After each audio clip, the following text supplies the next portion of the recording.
Kozhikode തിരുവമ്പാടിയിൽ KSEB ഓഫീസിൽ കയറി യുവാവിന്റെ പരാക്രമം.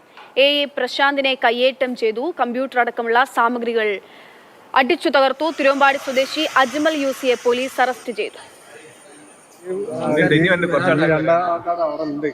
ഏകദേശം 10ഓളം പേർക്ക് പരിക്കുണ്ട്.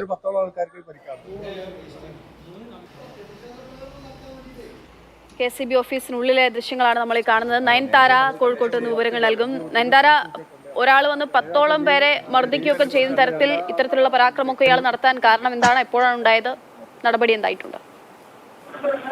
അക്ഷയ, ഈ അക്രമം നടത്തിയ തിരുവമ്പാടി KSEB ഓഫീസിൽ കയറി അക്രമം നടത്തിയ അജ്മലിന്റെ വൈദ്യുതി ബില്ല് അടയ്ക്കാത്തതിനെ തുടർന്ന് വൈദ്യുതി വിച്ഛേദിച്ചിരുന്നു. ഇതാണ് പ്രകോപനത്തിന് തുടക്കം കുറിച്ചത്. കഴിഞ്ഞ വ്യാഴാഴ്ച വൈദ്യുതി വിച്ഛേദിക്കുകയും പണം അടച്ചതിനെ തുടർന്ന് ഇന്നലെ വൈദ്യുതി റീകണക്ഷൻ കൊടുക്കാൻ പോയ KSEB ജീവനക്കാരനെ അജ്മൽ ആക്രമിച്ചിരുന്നു.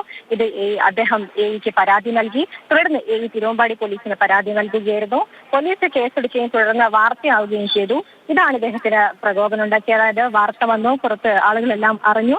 ഇത് ചോദ്യം ചെയ്യാൻ വേണ്ടിയാണ് അജ്മൽ ഇന്ന് KSEB ഓഫീസിലെത്തുകയും തുടർന്ന് ഇത്രയും പരാക്രമങ്ങൾ നടത്തിയത്. ഇതിൽ AE അടക്കം 10ഓളം ജീവനക്കാർക്ക് പരിക്ക് പറ്റിയിട്ടുണ്ട്.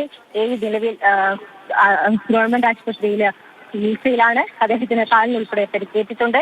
പിന്നെ കമ്പ്യൂട്ടർ, അതുപോലെ ഫയലുകൾ ഉൾപ്പെടെ നശിച്ചിട്ടുമുണ്ട്. കൂടാതെ AEയുടെ ദേഹത്ത് അജ്മൽ മലിനജലം കുടിക്കുകയും ജീവനക്കാരെ മർദ്ദിക്കുകയും ചെയ്തിട്ടുണ്ട്. ശരി, നയൻതാരയാണ് വിവരങ്ങൾ നൽകുന്നത്. വൈദ്യുതി ബില്ല് അടയ്ക്കാത്തതിനെ തുടർന്ന് ഫ്യൂസ് ഊരിയെടുത്ത് തുടങ്ങിയ പ്രശ്നമാണ് ഇത്തരത്തിൽ വരെ സമാപിച്ചത്.